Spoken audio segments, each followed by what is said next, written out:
Hello, everyone, and welcome to the final installment of our speaker series, Identity and Belonging in a Global Age, sponsored by the Kenan Institute for Ethics at Duke University, the Institute for Public Knowledge at New York University, and the Center on Modernity in Transition. I'm Shahrzad Sabet. I'm a fellow at the Institute for Public Knowledge at NYU and co-director of the Center on Modernity in Transition. And I'm Benjamin Schul, and together with Shahrzad, I direct the Center on Modernity and Transition. Questions of collective identity and belonging have surged to prominence in recent years. In this series, we bring together leading thinkers to examine the crises of identity that confront us in a rapidly changing global age, and to think deeply about how humanity might resolve these crises. The topic of today's discussion is beyond recognition, self, other, and the making of collective identities in colonial contexts. Sadly, Glenn Coulthard has had a sudden emergency and is unable to join us today. Needless to say, we're very sorry that he's unable to be here, but of course, we are both deeply delighted and honored to be joined by Arturo Escobar. Arturo needs no introduction, but I'll give him a very short one nonetheless. He is Emeritus Professor of Anthropology at the University of North Carolina, Chapel Hill, and his books include Encountering Development, The Making and Unmaking of the Third World, and Designs for the Pluriverse, Radical Interdependence, Autonomy, and the Making of Worlds. Arturo, a very warm welcome to you. Thanks so much, Shahrzad and Ben. I'm Ben Alster, who is in the background with technical support. Thanks everybody who's joining us today. This is a wonderful invitation. I'm really sorry that Glenn couldn't be here. We feel that his ideas will be also permeating this conversation. So thanks so much. Absolutely. So Arturo, in most of our events, we like to begin on a slightly more intimate biographical note. So to start, we'd like to ask you to share with us some of the personal and intellectual pathways that led you to think and write about collective identity, formation, colonial context, development, the themes that we'll be reflecting on today. Okay, thanks, Ben, for the question. It's always a good place to start. And maybe I'll start by saying that I grew up in a city in Colombia, sort of a big city in the global south now, that in 1972, when I was in college doing my undergraduate in Colombia at a public university, had about 700,000 inhabitants. Right now, it has close to 3 million, so 50 years later.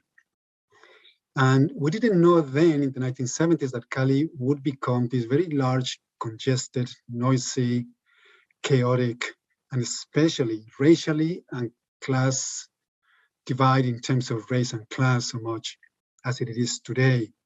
And that all of that came as a result of globalization and development in so many different ways. Now, I could say on a personal level that I'm in a success story of development and modernization. My father came from a very poor peasant family, a very large peasant family. My mother came from a small town, rural bourgeoisie, but still from a sort of peasant background. Neither of them finished high school. But the 3 children went on to college. My sister became a psychologist, very successful professional in Colombia. My brother and I moved eventually to the US. My brother was a mathematician, got a PhD in California, and became a professor at Cornell for the last 10 years of his life before his passing at a very young age, unfortunately. That was my younger brother. So, and I am here so many years later, 50 years later, speaking to you in this stage that has very remote, apparently, from what I studied. So even if we barely made into the middle class, my parents put all of the emphasis on our education. So I am very conscious of the fact that it is pretty much class, race, gender privilege that brought me here in so many different ways, as many of my fellow Caleños, Caleñas, people from Cali, or my fellow Colombians or Latin Americans, or people from the global south were not able to do so well as I have done. And on the contrary, situation for most people in Latin America today, are probably worse than it was at the time. So I would say, to finish maybe this brief introduction, that if I look retrospectively, I've had two underlying concerns. The first one is with social justice. And I think from the time I was very little, I felt a reaction against any kind of injustice, that I saw it very everywhere almost where I went, and also with difference. And I'll talk a little bit about difference in a moment, but and I think in a sense, both came to me early on through my mother, with whom I identified greatly, especially as she dealt with my father, in a patriarchal family, like most women still have to deal with today. So I always identify with my mother, and since then, I think I define myself as a feminist, like at least since I came of age as a young student in Colombia in the early 70s. And I consider today myself to be a feminist still. So very attuned to the questions about difference in gender and race. Most of my closest collaborators have been women activists and scholars, feminist activists and scholars.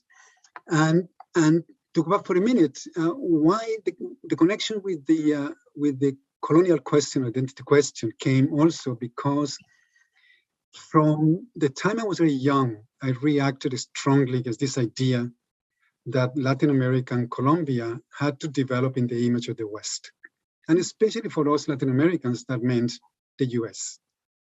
So there was, imagine it was in the 70s, still the heyday of sort of revolutionary movements and traditional conventional left politics that was very strong at the time, but also because I was reading all this time, since late high school into college, the critics of advanced industrial society themselves, like Marcuse and Eric Fromm and Ivan Illich and so forth, that were saying that advanced industrial society itself has become dehumanized and traversed by domination. So my question is, how come they are being offered as a model to us in Latin America?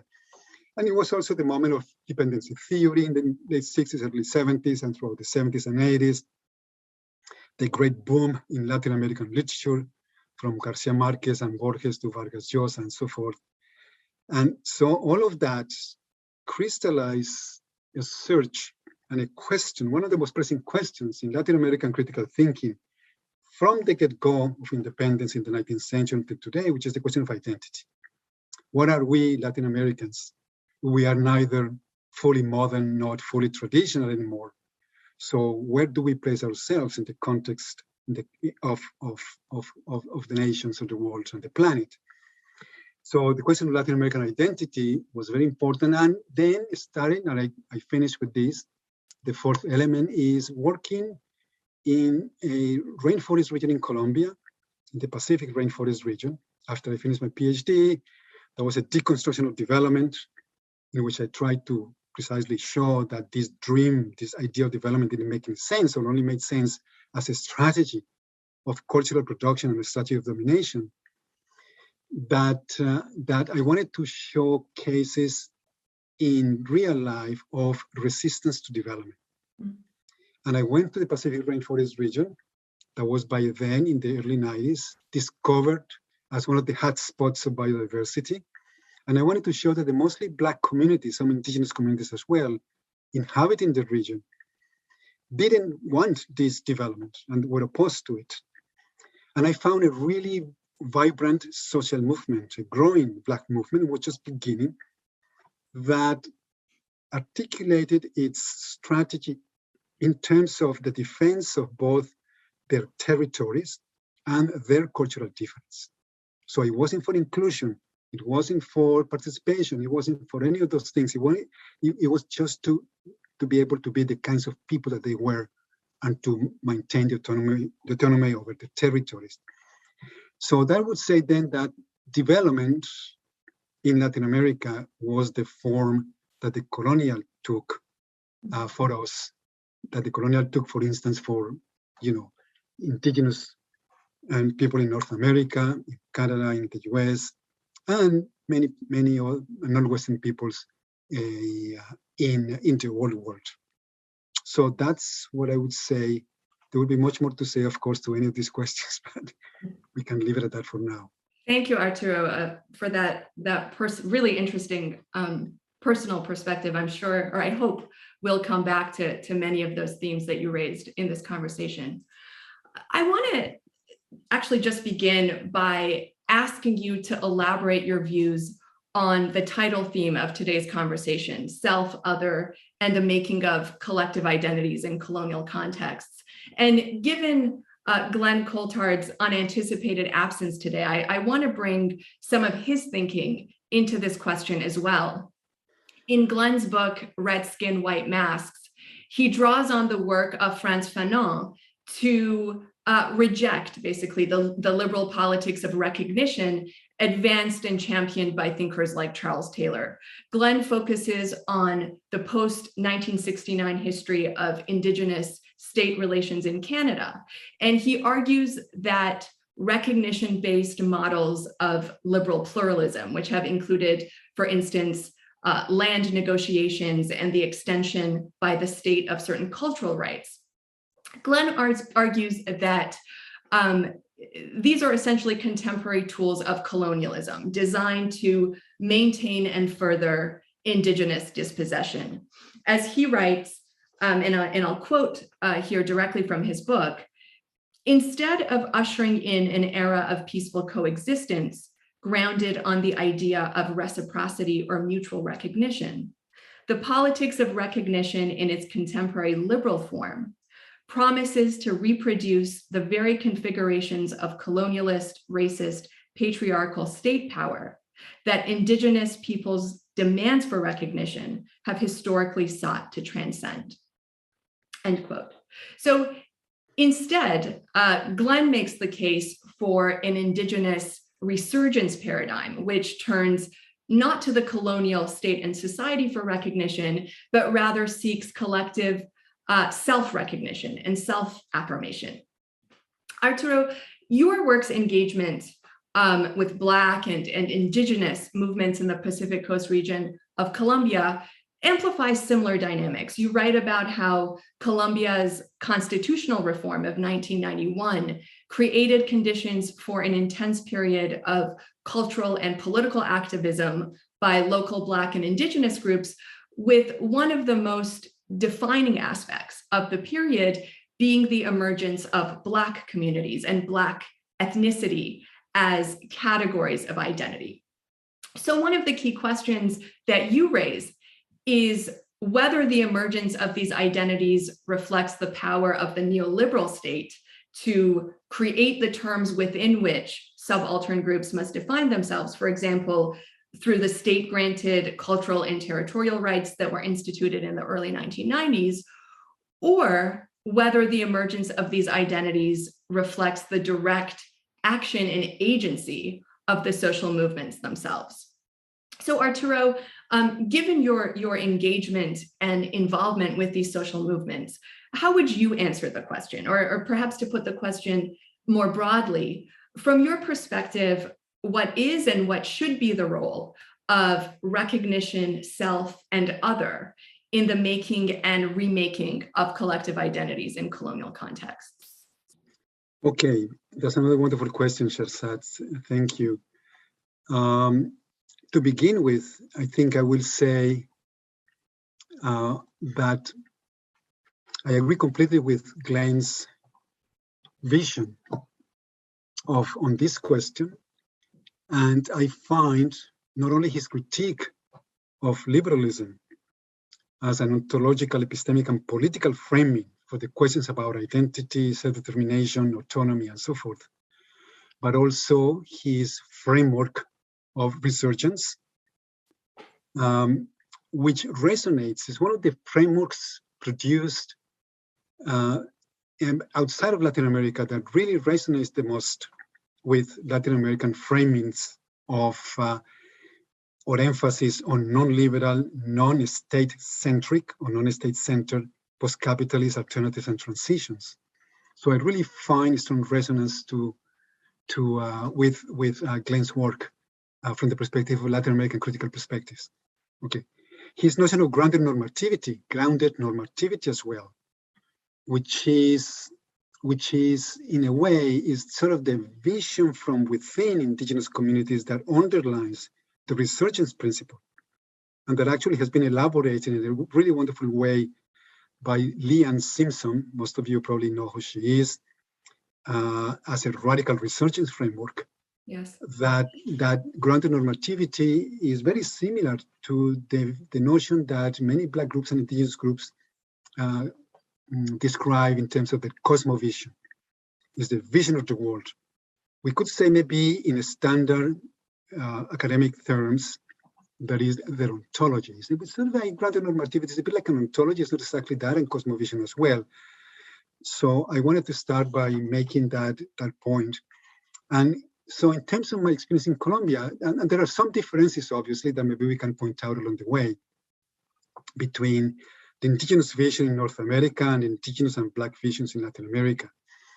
But in terms of Colombia and the work that I began doing in the 90s, and I'm still doing today in many different ways, although not so much in the Pacific, but in a different region of Colombia, south of my city of Cali, which is called Norte del Cauca, I was remembering what a leader, one of the main leaders of this movement that I began to know and really became very attached to in the 90s and throughout the 90s, who told me once that to become citizens was to become like slaves again. It was something like that. I can't remember his exact words. I have it quoted in somewhere. But basically that in agreement with Glenn, that this is not about inclusion into the state, because an inclusion into the state as citizenship, as citizens in particular, would mean that they would be placed in a second position, in a subordinated position. They would be at the best second-class citizens. And that at least in the territories, they have a degree of autonomy, they had a degree of saying over how they wanted to live their lives. So first, there is that very clear-cut position vis-a-vis the state, and we can talk a little bit about that. I'm sure the question of the state will come back again. Second anecdote, I did some life histories in the Pacific in the 90s, and one was of a young, at the time, young Black woman, intellectual activist, who was part of the same group. The group is called PCN, Proceso de Comunidades Negras, Network of Black Communities Process. And she told me something that was really interesting. She said, I didn't know I was Black until I got out of my territory, my river territory. This is mostly river territories, and went to Popayan. When I went for the first time to Popayan, she was like 16 or 17 by then. That's when Popayan, being an Andean, very white, architecturally white, also colonial city, that she found the fact that she was Black, that she was confronted with racism for the first time. So at the same moment in the 90s was the decade in Colombia of the constitutional reform, as you mentioned. And it was the mention of, it was a decade of the many different inventions. I call them inventions in the sense that they came through discourses and practices by movements and by the state. One of the inventions was Black ethnicity and Black identities and even Black communities. These terms were not, how should I say it, were not grassroots terms, were not the terms with which Black people in the river territories, at least in the cities, yes, but not in the rivers. They never used these terms. And they began using these terms in their interaction with the constitutional reform process, in the interaction with the state, with international organizations, and so forth. So we're talking already about the early 90s, and this conjuncture in Latin America became fully neoliberal beginning in 1990. It had started with Chile and Argentina in the 70s, 80s, but after 1990, the whole continent already went neoliberal, with the exception of Cuba, maybe at that point in time, maybe Nicaragua. And so there was the conjuncture between the economic and political neoliberalism on the one hand, and on the other hand is opening, cultural, social opening that took place because of the strength of social movements themselves in the negotiation and push with the state for this new constitution. So the way in which I usually explain it is that, and many people, many critics, both from Colombia and especially European anthropologists and others, began to criticize the movements for adopting this language of ethnicity and Black identity, because they say this is not really from the communities, this is the neoliberalism, this is multiculturalism. But I think that's a short-sighted way of saying it, because it doesn't take into account the real, genuine agency on the part of the activist in bringing these topics to the fore and pushing the state to negotiate. And there were many wonderful achievements during the 90s. Many of them were undone in the 2000s, but that's another story. For instance, the fact that in the Pacific littoral region, about 5 million hectares were officially demarcated as being collective territories of the Black communities, when they didn't have any title to the lands before. All of the territories were considered to be state holdings, state lands, because they were jungle, supposedly. So all of that was happening at that point in time. So I would say, let's not reduce the language of identity and ethnicity to being just an artifact of neoliberal state. It is much more than that. And a complete evaluation will have to take into account other factors. The last thing that I will say about this question is that what came out of that constitutional reform process was a law that was actually passed in 1993, Law 70, which is a law of cultural and territorial rights for the Black communities of the country in general, in the rural areas in particular. And that is still being developed. And right now in Colombia, in 2 or 3 days, on Sunday, there is going to be presidential elections. And the candidates that are most likely going to win, by all counts should win, is a left progressive coalition. And the candidate for vice president is a wonderful, wonderful woman whose name is Francia Marquez. Some of you might have heard about her already. She's been in Democracy Now!, in The Guardian, in the New York Times, because it has become an amazing cultural political fact in the country. She is a grassroots, genuinely, I know her very well. I know her for many, many years because she's part of the same group of activists. So she's from a genuinely grassroots activist background, and she is going to be pushing for the complete regulation, development of this law into concrete measures and strategies for the Black people. So I think I will leave it at that for now. Again, this is an incomplete answer, but for the sake of time, I think we have quite a few questions to cover. Sure. And I think the next question segues nicely from the presentation you were just offering. And it has to do with the relationship between place and land to identity, and a connection which, as you were just suggesting, you're very attentive to. So in modernity, there's a prevailing notion of identity that tends to discount or dismiss the significance of place or territory. And you've argued, Arturo, that despite the pervasive delocalization of social life, place continues to be an important source of culture and identity and belonging. So how would you characterize the relationship of place to identity? And what implications does this way of approaching the subject hold for pervasive modernist notions of collective identity and self? And I wonder also if you could reflect on how the more reciprocal or relational notion of identity that can characterize indigenous conceptions of land and identity might challenge these modernist conceptions that we're exploring. Okay, that's a super important question. And I think it's a question that comes back and forth in both activist practice and in social theory.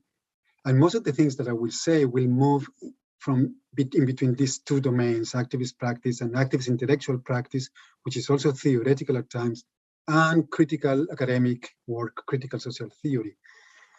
And yes, I'll start by saying that place is essential to identity.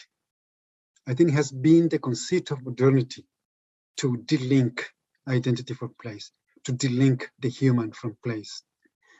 And I'll talk a little bit about that, about why that happened historically and intellectually.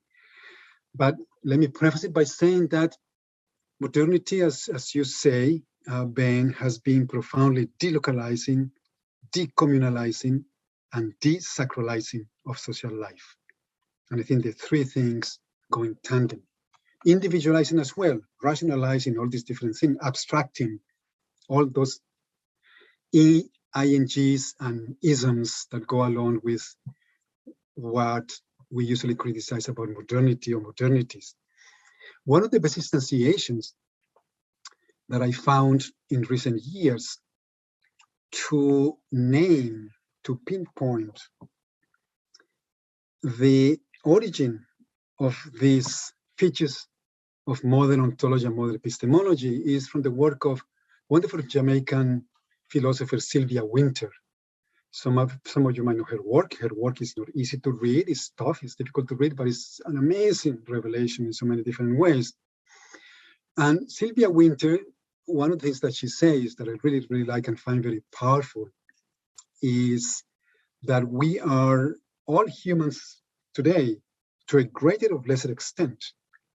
Also much more those of us who are closer to the global north in terms of class, gender, race, ethnicity, and so forth, who are deeply enmeshed in liberal environments, that we, all of us, are trapped or contained within a mono-humanist notion of the human, within a mono-humanist model of being human, which she qualifies as liberal, secular, bourgeois, and Western.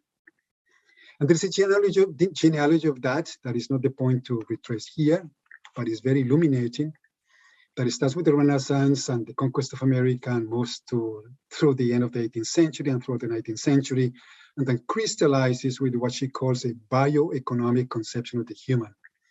The human as fundamentally biological, but not narrative, and as economic in the sense of the prominence of the economic narratives. So it's sort of like Darwinian, Smithian, economistic notion of the human as naturally competitive, calculative, etc., etc. Okay, so that's where we are. And that's in many ways at the basis of the erasure of place as well, place and identity. Because if we are all of those things, we are liberal, secular, rational, instrumental, and so forth, then the connection to place, which is in many ways for many people, is a sacred connection, begins to weaken. We begin to construe ourselves as individuals that need to go anywhere that we need to go and want to go in order to be successful, largely in market globalized terms today. So that everything that has to do with place and landscape and territory and land becomes de-emphasized. It is not a coincidence, for instance, that modernization and development and globalization have come hand in hand with the de-territorialization of peasants as a cultural and producer class. Even a country like Colombia today, that in the early 50s was about 80% peasant living in the countryside, today is not even 20%. So it's quite staggering, the transformation that has happened in these countries. And that has to do also with the abandonment of place. It has to do with an asymmetry in globalization discourses, an asymmetry that places what is wonderful, what is good about life with the global. The global is, it's glamorous, it's fancy, it's money, it's technology, so these different things. And everything that is not that, with place and the local, with tradition, with backwardness, with romanticism, with attachment to ways of being that needs to be left behind for progress to take place. So yes, this disregard of place has been systematically produced by the ontology and epistemology of modernity, which has been an ontology and epistemology of individuals and so forth that are delinked from place and so forth. One of the consequences for me, and this is something that we've been trying to work through In a book that I've been co-writing with two wonderful colleagues, Michal Osterweil, she's in global studies at UNC, and Kriti Sharma, a biology postdoc at Caltech. It's a book that we're writing on relationality and design. And we say that one of the consequences of this, of our journey into the regime of man, as monohumanist man, has been that we have outsourced the making of life to experts, corporations, and the state. We no longer have any autonomy over the making of life, over the making of our food, over our learning, our healing, our dwelling. We have trusted, for better or for worse, all of those to experts. And we need to regain that autonomy. We need to regain that autonomy, and requires to get back into place, to make a commitment to place, to reattach to place, as Randolph Hester, who is a wonderful North Carolina landscape architect, who retired from UC Berkeley architecture, talks about the reattachment to place and endemic design, so that all of these ideas are there for us to recommit to place and recommit to recommunalizing social life. And again, maybe we can talk a little bit more about that as we move along in the conversation. Yeah, absolutely. Thank you. I want to turn now to the notion of universalism or oneness. You've been very critical, and I think you just alluded to this in your comments. You've been very critical of the hegemonic concept of one world, that is the Western-centric, capitalist, patriarchal, and colonial globalized world that imposes itself on falsely universalist terms. And instead, you make the case for understanding our world as what you call a pluriverse, a world, as you put it, in which many worlds fit. But interestingly, your case for pluriversality is embedded in a very radical and profound conception of interdependence and oneness. You introduce, for instance, the notion of radical relationality, which you write, and I'm quoting, refers to the fact that all entities that make up the world are so deeply interrelated that they have no intrinsic separate existence by themselves. Could you tell us more about how your conception of oneness embodies and expresses, rather than contradicts, the essential diversity and pluriversality of collective life? Yes, because there seems to be a contradiction. I agree with that, and some people have pointed out at that. How can you advocate for interdependence, radical interdependence, while at the same time saying that local worlds and the pluriverse need to be autonomous worlds in and of themselves? Isn't it autonomy the opposite to interdependence and interconnection? And my answer to that is no, it is not. I mean, it depends how we understand this, but there are tensions, and so I'll try to point out the tensions.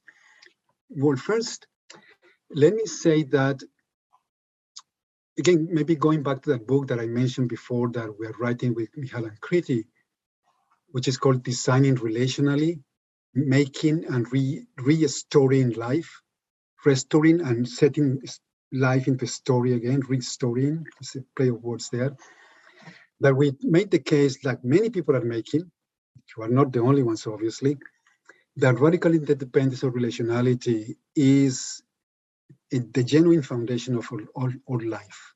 It is not separation. In modernity, we have inherited this ontological dualism of the separation between individual and community, between mind and body, between humans and non-humans, between reason and emotion. I mean, there's a whole list of dualisms that are very constitutive of modernity.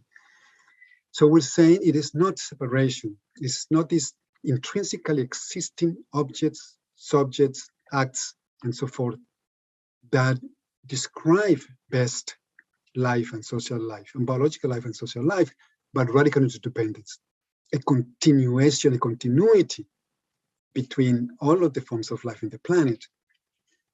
There is a South African saying that is a slogan that is Ubuntu. Ubuntu rationality is, I am because you are, I exist because everything else exists.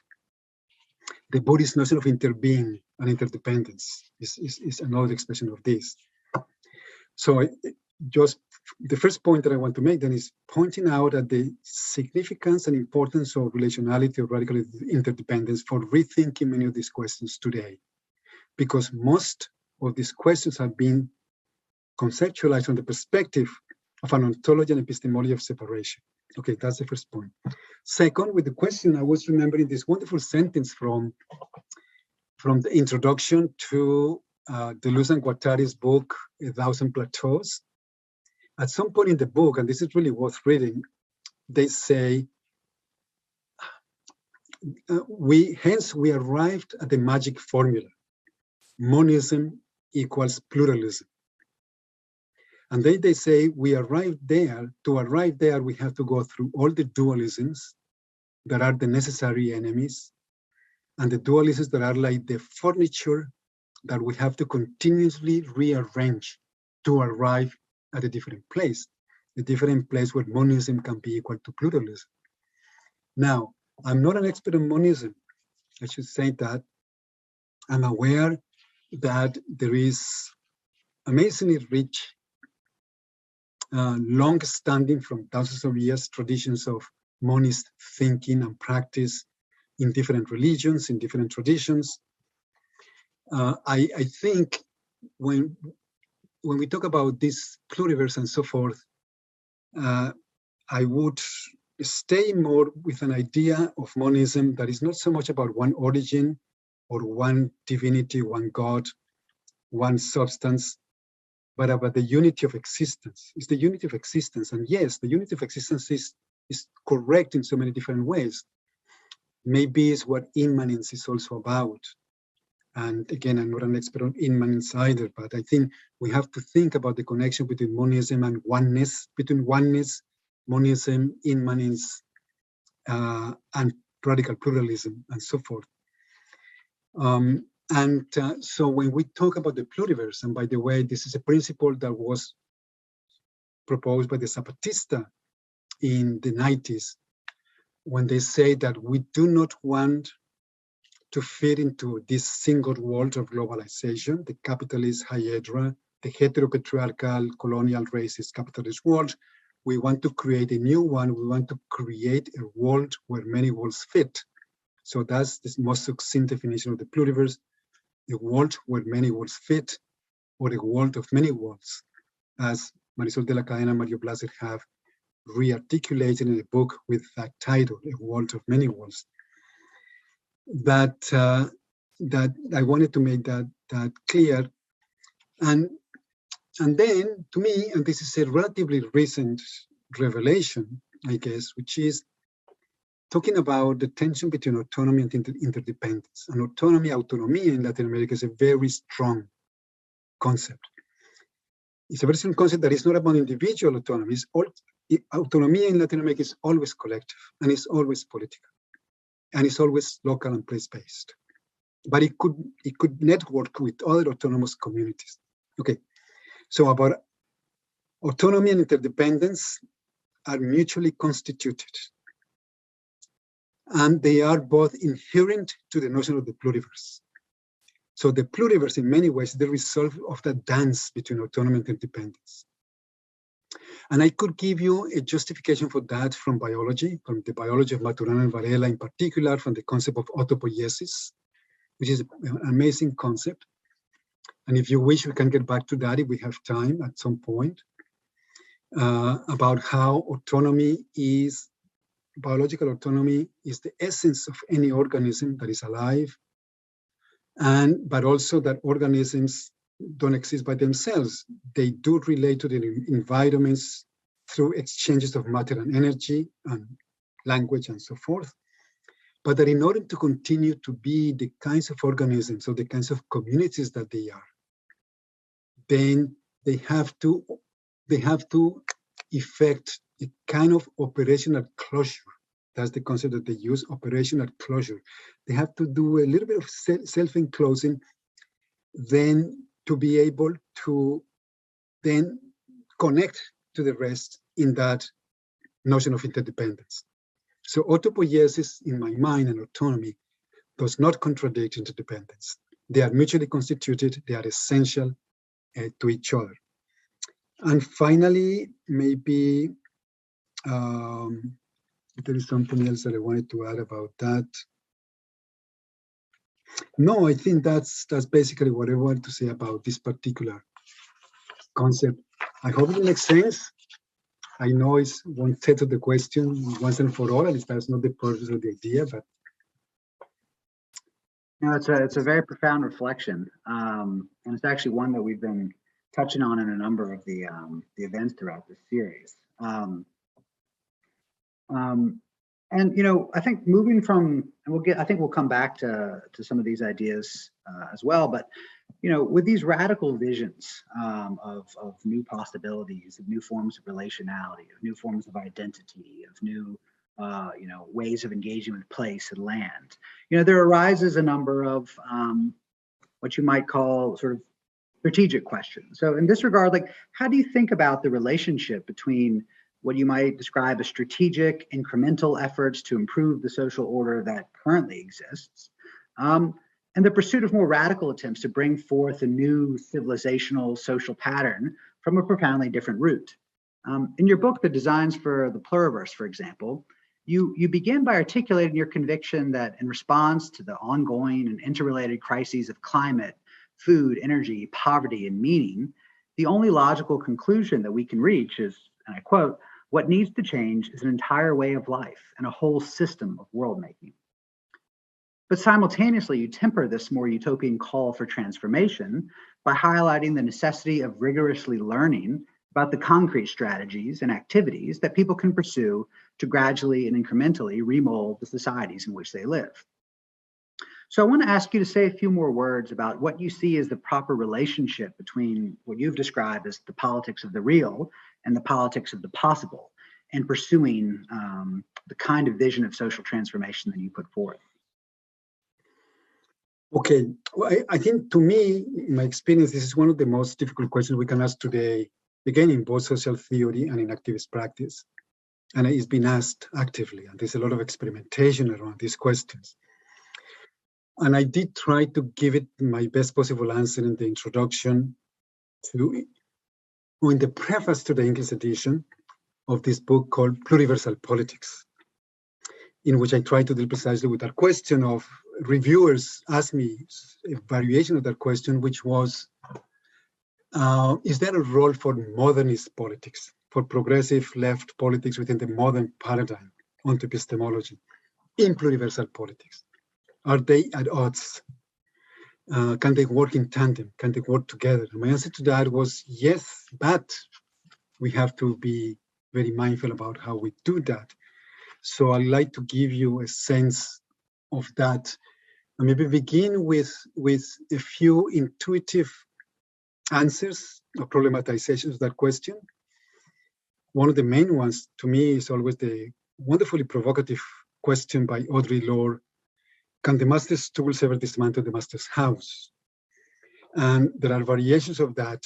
Boaventura de Sousa Santos, for instance, the Portuguese sociologist, re-articulates that question, although I don't think he refers to Audre Lorde, which is sort of the main source, as saying, can we make counter-hegemonic use of hegemonic tools, like the state and technology and even the capitalist economy?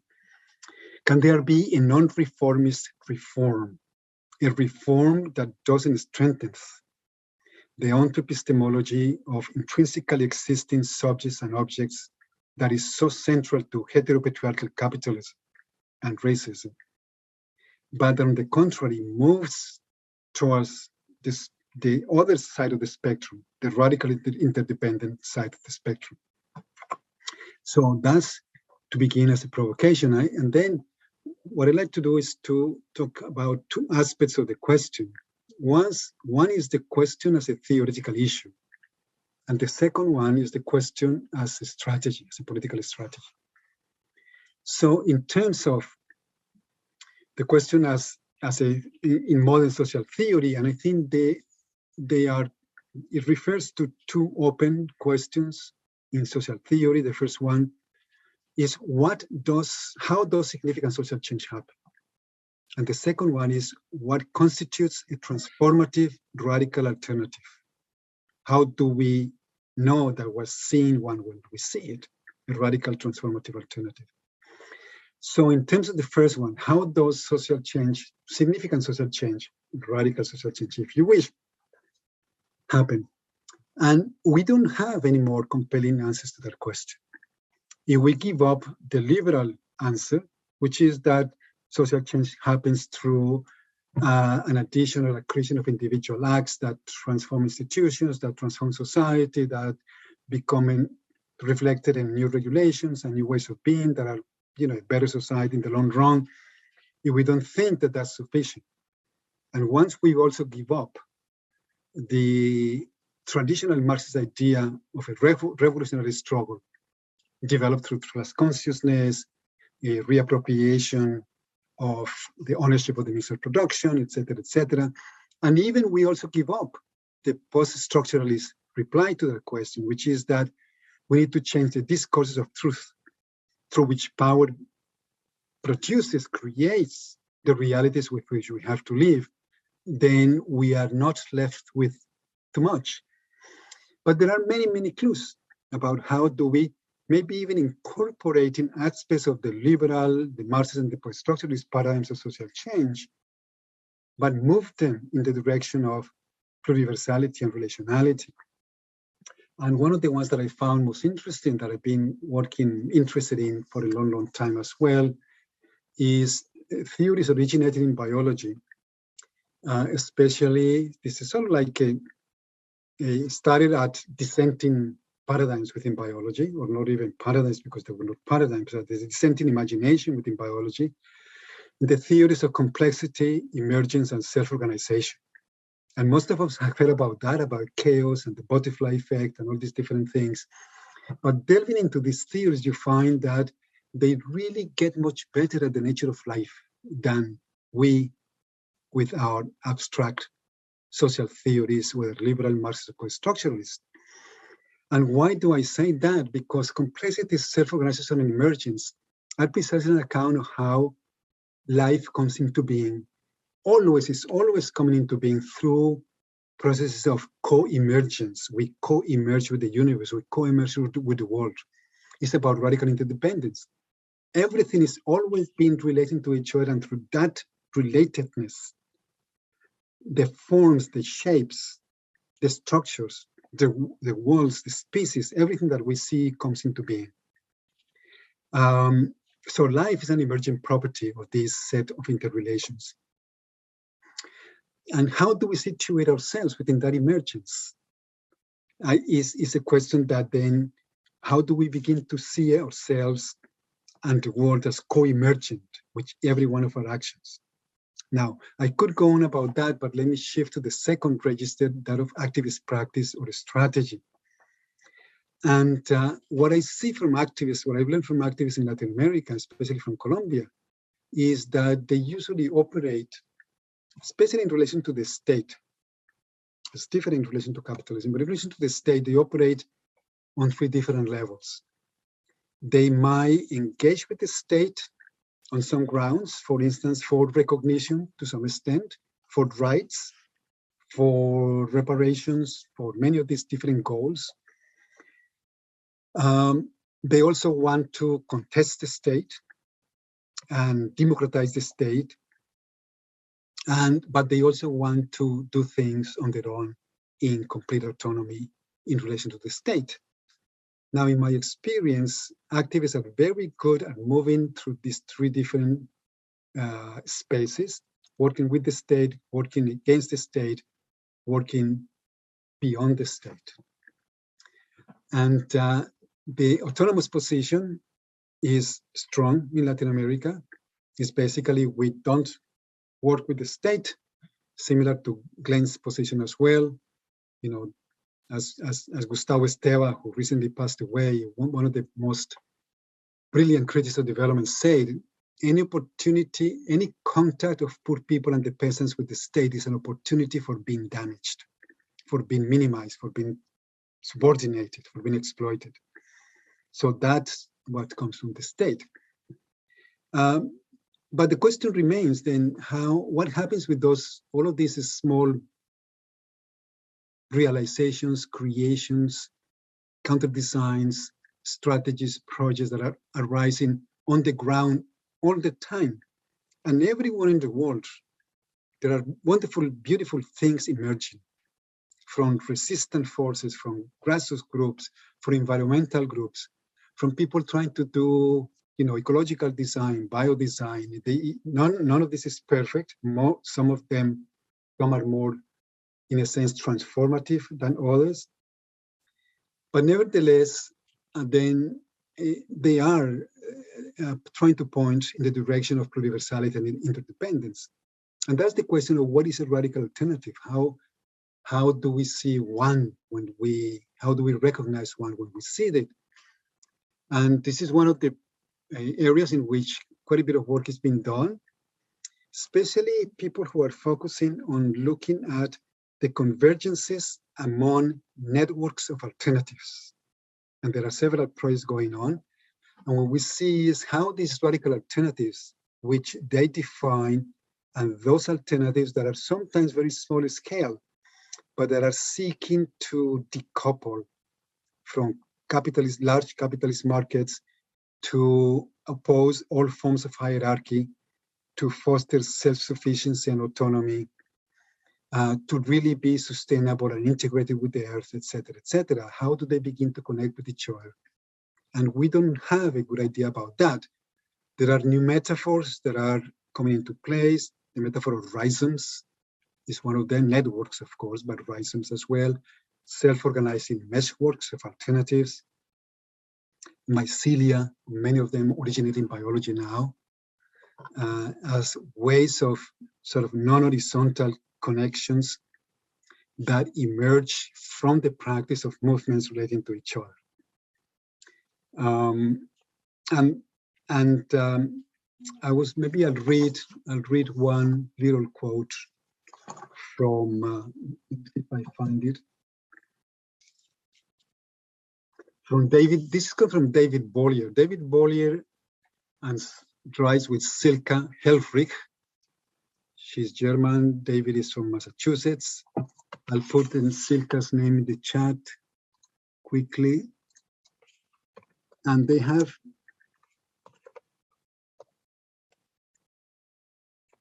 a wonderful book. They have several books, but the wonderful book, the last one, is called Free, Fair, and Alive, The Insurgent Power of the Commons. And they are looking at movements for the revitalization, protection, and fostering of the commons in many different parts of the world, from land commons to digital commons. And they develop a different ontology and epistemology of the commons based on the practice they observe on the ground.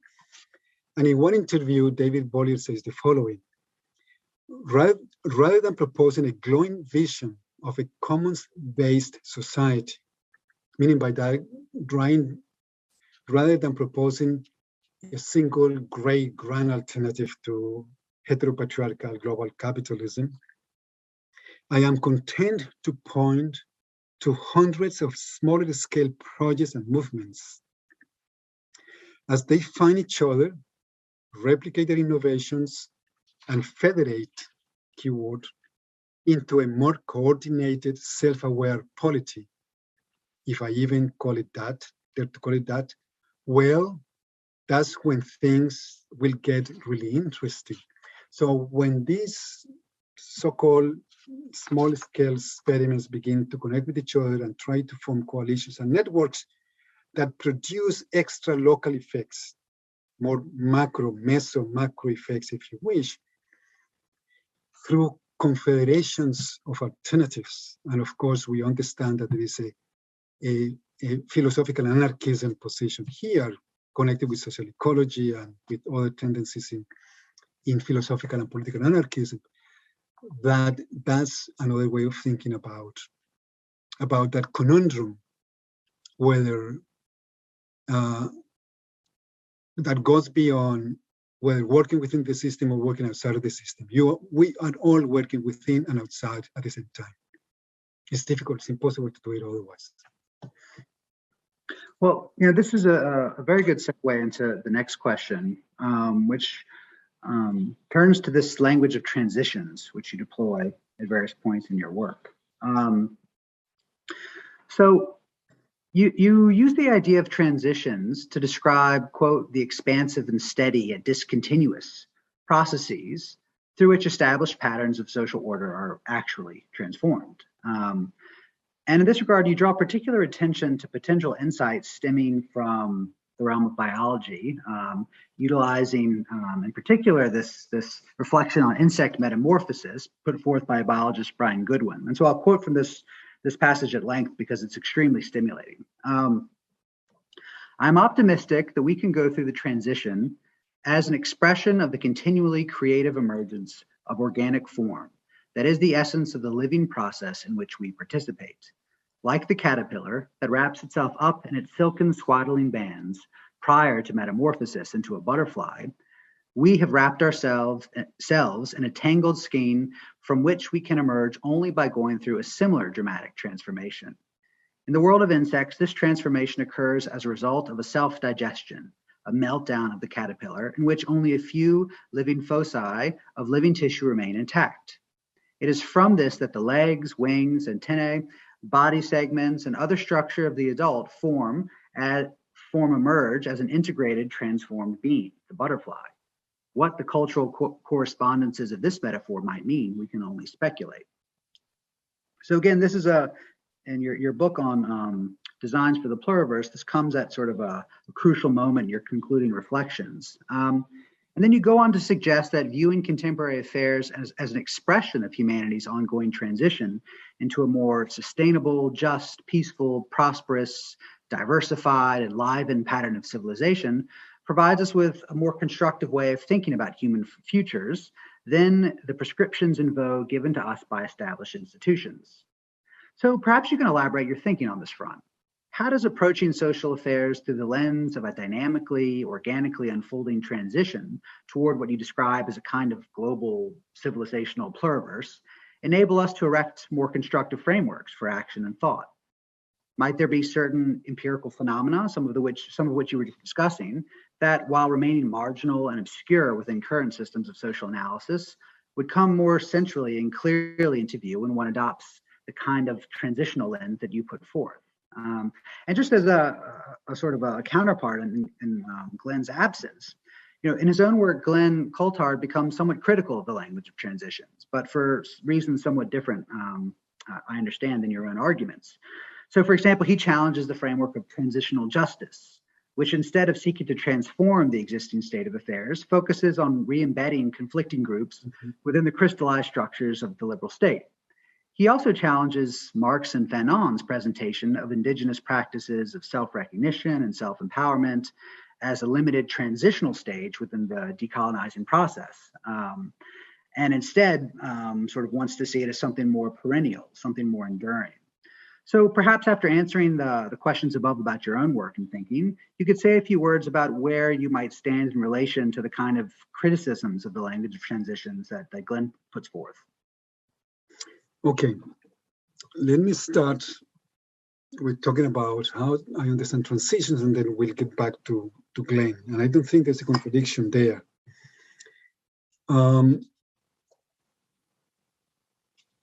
So to me, the starting point in Latin America of talking about transitions was a number of declarations and critiques by indigenous movements, and some indigenous movements at least, and intellectuals. In 1992, the years preceding to 1992, between 1998 and 1992, in anticipation of the celebration of the 500th anniversary of the so-called discovery of America. And then not only they asserted the fact that they are still there, alive and struggling, but that model of life that was offered to them by globalized modernity was a project of death. Not only a project of death for them, as peoples, but also for life as a whole. And that became elaborated eventually into the idea of civilizational crisis.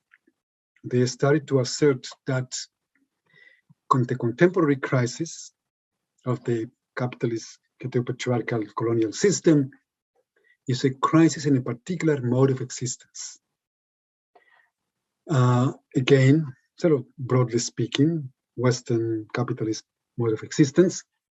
And then hence, we all, not only indigenous peoples, but all of humanity, need to engage in a transition to a different civilizational matrix, civilizational model, set of models, because there won't be only one, there will be multiple.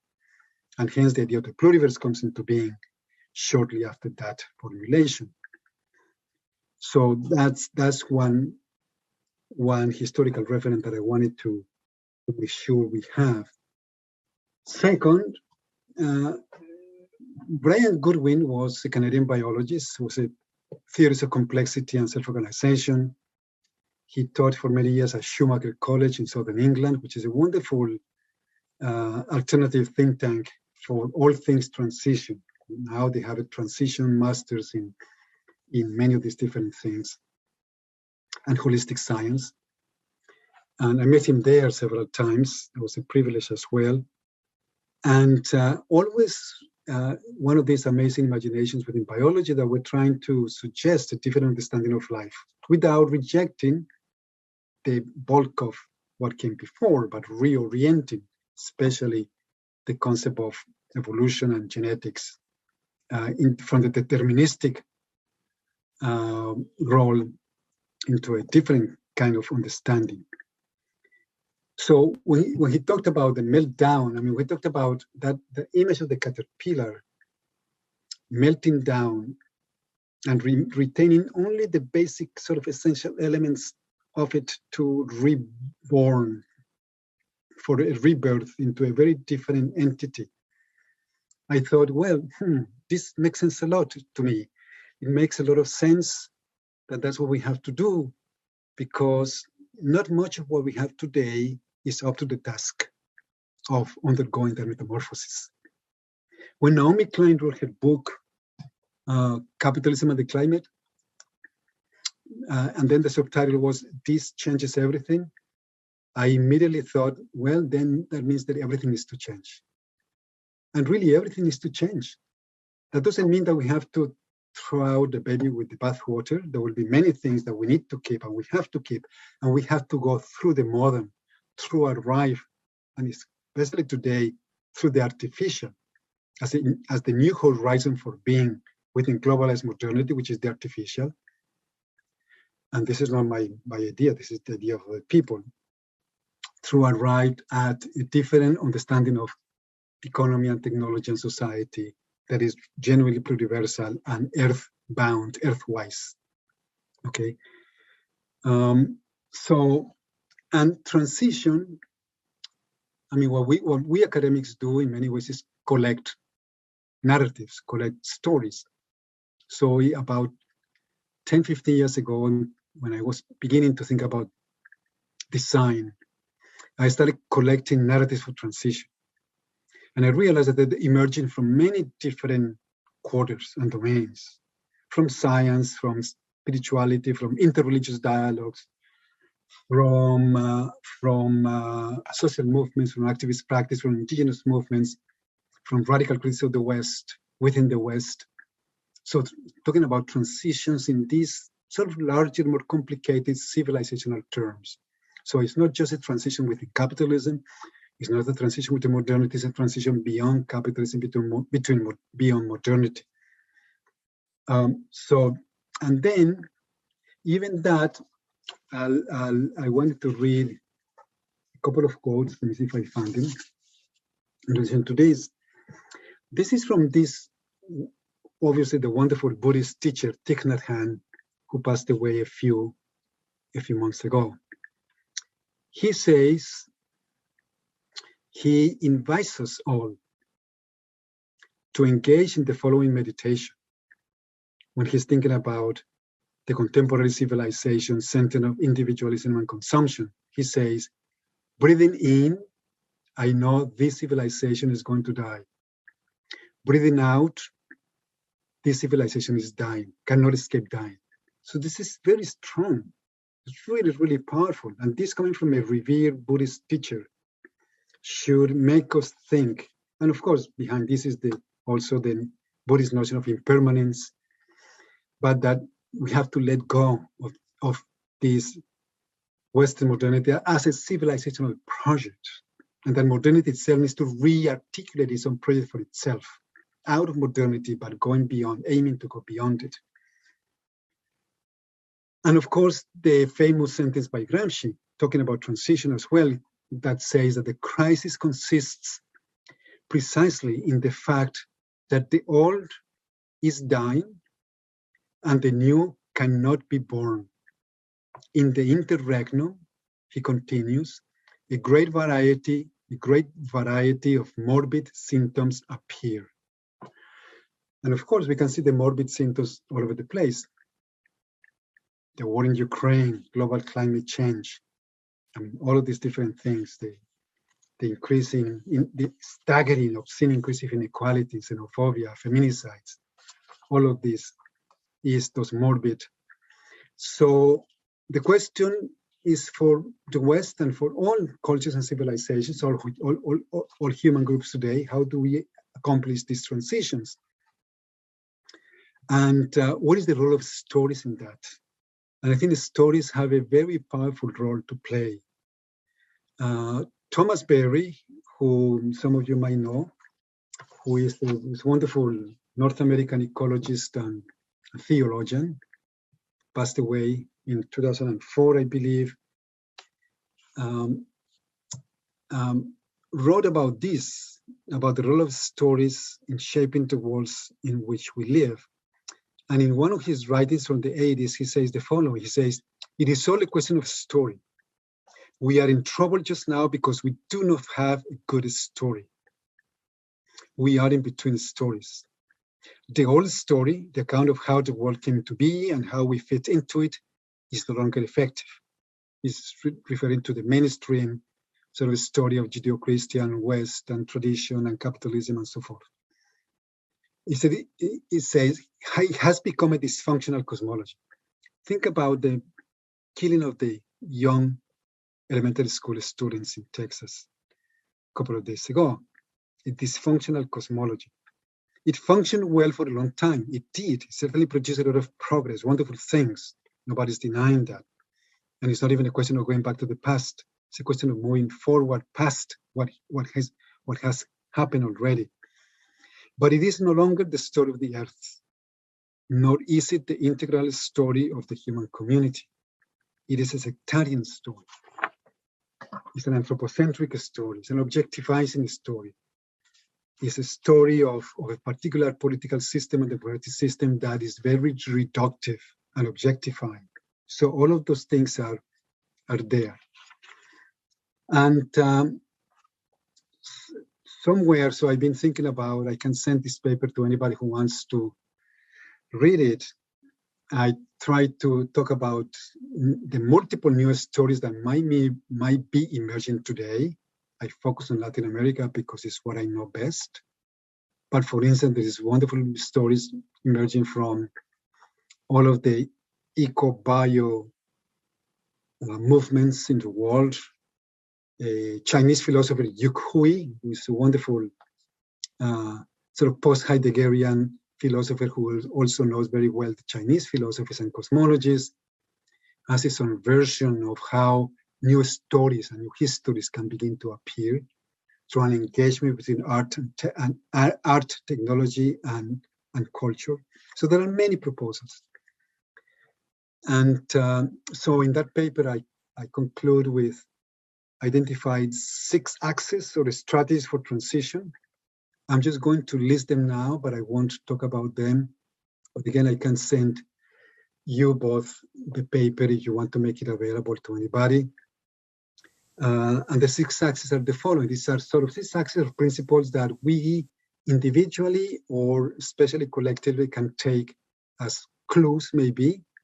This is what I came up with by looking at what's going on in the interface between social movements and the critical academy in Latin America. This is the themes that are emphasized.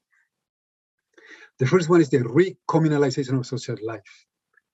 We have to, since globalization has been a war on everything communal and collective, we have to attempt to recommunalize social life wherever we are. And there will be new ways to be created in every community that we inhabit. The second one is the relocalization of productive activities, cultural activities, a good deal of energy, food. Many of these things can be relocalized. Not everything, but many of these things can be relocalized.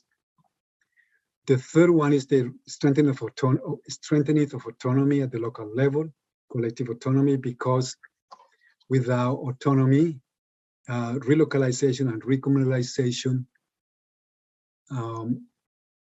won't have a chance to succeed. The fourth one is one emphasized by all Latin American feminisms, which is that there cannot be decolonization without depatriarchalization and de-racialization of society. So the simultaneous depatriarchalization and decolonization of societies. The fifth one is, of course, the reintegration with the earth, the re-earthing of cities, the re-earthing of social life. And the last one is fostering networks, meshworks across transformational alternatives. And so that's for sort of a useful set of guidelines maybe for thinking about some of these things. Thank you, Arturo. We'll certainly look forward to getting your paper. Speaking of all things needing to be made new, I want to now take this lens of transition and transformation and focus it on systems of knowledge and knowledge generation, and in particular on the modern university system. These are topics with which, in fact, both you and Glenn have been concerned.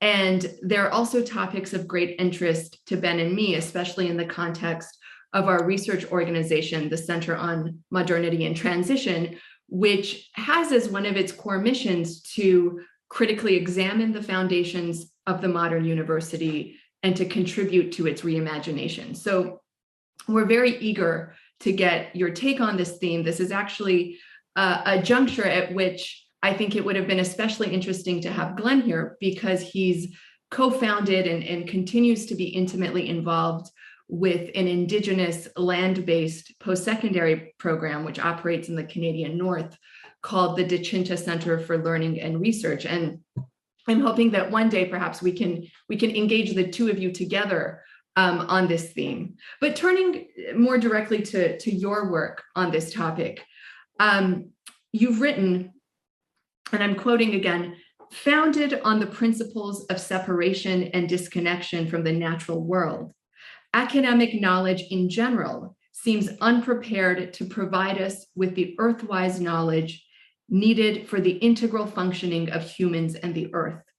Neither does it seem capable of accommodating the rooted, incarnated, vernacular knowledge of the Refusnik cultures with their wisdom about dwelling, presence, and place that is essential for the reclaiming of the commons and the rooting of the world," end quote.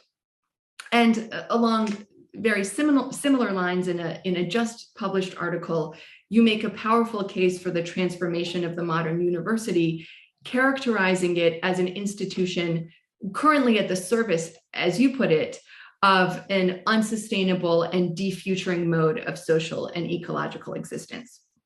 So in light of these and the many other stimulating remarks that you've made throughout your work, I want to ask you, how should we be thinking about reimagining and remaking our modern systems of research and knowledge generation, in particular in this age of civilizational crisis and transition? Okay, well, that's a very important question, and one with which fit into to end the conversation for now as well, which is how do we bring it all back home, and home being the academy. I mean, most of us are academics.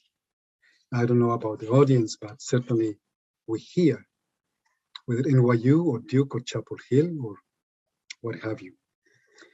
And just before I forget, because I wanted to tell you this is just a bibliographical reference. I just got this book, but I haven't read it. I just got it, called Hospicing Modernity. Have you come across that? Okay, it's such an amazing concept. And there's sort of a hospicing movement, which is quite interesting. But hospicing modernity is helping modernity sort of in a way transition, helping us transition into a different way of being, doing, and knowing. The author is a Brazilian. Actually, I think it's Brazilian Canadian now. She's in British Columbia, I believe, as well. And well, I'll give you, well, you'll find it. The title is Hospicing Modernity. And this idea of hospicing modernity, I think, is a good entry point for thinking about the university. I mean, what has been the role of the university within modernity? And I'm going to maybe say something that is a provocation, and maybe is very radical for many people to hear, and then I will temper it down a bit. But at least I wanted to get the shock value of it at the beginning, which is sometimes I say that the academy, taken as a whole, of course, there is always contestation with the academy as well, but taken as a whole, is one of the main forces of the ontological occupation of people's lives and territories. Ontological and sometimes physical occupation, I mean, the two of them go together. Obviously, the experience of indigenous peoples being the most striking of those. And education in general, we don't have to even invoke the very sad, strikingly sad ideas and even images, I'm sorry, that have come out in recent years from what was done to the children of indigenous peoples in the US and Canada. But so part of the colonizing ontology. And why do I say that? Because it's the academy that trains the experts that then go on to colonize people's lives with the categories. The economists, the political scientists, the engineers, even the anthropologists. In some ways, although anthropologists and geographers and philosophers should know better, but sometimes we engage in the same kind of colonizing strategies. Certainly, you know, from most of the professions as well, from the legal professions, the medical professions. And so the alternatives is, well, there are three, as usual, as in relation to the state, there are three different positions. One is the academy is wonderful, it has produced wonderful knowledge, wonderful technologies, innovations, all these different things. It's great as it is, no need to do anything. Let's keep on going with this. And that's maybe the attitude of most people, especially most senior administrators, especially under neoliberal pressures. They are accommodating to the dictates of globalization. And that means doing and training people for globalized markets. That to me is a complete dead end and complete mistaken strategy. The second is, obviously, we have to transform the academy. We have to democratize the academy, epistemically at least, bring into the academy different kinds of knowledges, different ways of knowing, and ontologically. Let the academy be a space that welcomes and harbors the multiple possibilities for world making that inhabit the planet, and those that we can envision and begin to dream that don't exist right now. Making pluriversalizing the academy, not the academy to contribute to feed into the one world of globalized capitalism, but an academy that really begins to be a partner with the projects of so many different groups worldwide, including all of those fighting climate change that are pushing for the different kinds of knowledges that are important for even dealing with climate change. In Latin America, that's called epistemic decolonization. I think that's what Glenn is doing in many ways with its post-secondary space or institution in Canada. Pluralizing the academy epistemically and ontologically. And the third position then, so we'll talk about the academy is fine as it is, business as usual within the academy. Second, democratize the academy epistemically. And third is move the academy to engage explicitly with transitions, socio-ecological transitions, civilizational transitions, and so forth. And this is quite difficult to do from the perspective of the academy and modern social theory. And why? Because at least to me and to many other people, it is becoming increasingly clear that the modern social theory, the abstract social theory that emerged from the 19th century university, social sciences, human sciences, and so forth, face at least 4 types of limitations. The first one is because of the abstract character. They leave out too much that is important for the making of life. They leave out much of experience, intuition, feelings, emotions, all those different things. Social theory doesn't have a space for that, the sacred. Second, it continues to be blind to its historical locus of enunciation, to the fact that it emerged within a particular constellation of knowledge, a particular episteme in the Foucauldian sense of the term, a configuration of knowledge, that was deeply shaped by Enlightenment, anthropocentrism, modern dualisms, and so forth. The third shortcoming or limitation is that it is oblivious to the fact that when we're talking about the human, and the academy is centered on the human, the human sciences and humanism, we forget that there are differently located humans, and especially that the human takes different form for those spaces where people have been colonized and marginalized and so forth. And that's Fanon, of course, and many other people, and even going beyond Fanon, as Glenn has suggested as well.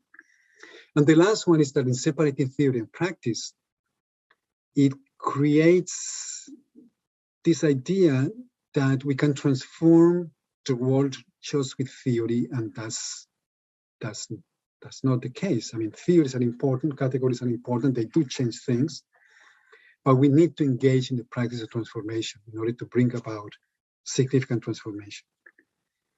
So the academy, and maybe with this I end, the question for me that I ask about the academy, like about design, is can the academy really become a site, a space for a praxis of healing and restoring and reconstituting the web of life, the web of interdependencies that constitute the bodies and landscapes and communities and places that we all are and that we all inhabit. So the academy as a space, as a praxis for the healing of the web of life. So that's what comes to mind, and that's, I think I see this emerging in many different parts of the world. There is a new awareness, I believe, with climate change in particular, that is happening about that things are not going well, about the suffering of people, the suffering of the planet, and hence the possibility of a historical mission, a different kind of historical mission. I mean, even somebody like Greta Thunberg embodies that when she keeps asking world leaders the following questions. She always asks, treat the crisis like a crisis. We are not treating the crisis like a crisis. We need to dwell in the emergency of the crisis so that we can really visualize the emergence of all what is genuinely new, that is emergent within and along with the meltdown of the modern order. So that's what I would say. And I hope that was reasonably clear. Arturo, thank you so much. Yeah, I was left a little speechless actually, because you've been speaking for almost 90 minutes, and I feel we could listen to you for many more hours, but we'll just stop here. And thank you so much for joining us. Thank you very much. Thanks to all of you, and I know all of these questions are difficult, and sometimes the provocations have been a bit drastic and harsh, but I think we need to be provoked into shifting our ways of being, doing, and knowing at present. Absolutely, yes. Thank you for doing that for us, at least for a short period of time today. We really appreciate it. Thank you. And that, in fact, concludes our speaker series, Identity and Belonging in a Global Age. Ben and I want to thank all the speakers whose deep thinking and openness to dialogue have so greatly enriched these conversations over the last several months. We'd, of course, also like to thank the 3 sponsors of this series for their support: the Keenan Institute for Ethics at Duke University, the Institute for Public Knowledge at New York University, and the Center on Modernity in Transition. And of course, many thanks to all of you for joining us. Note that you can find all the events, you can find videos of all the events in this series on the Center on Modernity in Transition's YouTube channel. And finally, I just want to note that plans are underway for exciting new speaker series in the upcoming academic year. So keep an eye out for those details in the coming months. Thanks again, everyone. We wish you a very happy and healthy summer. Bye-bye. Bye. Bye. Thank you.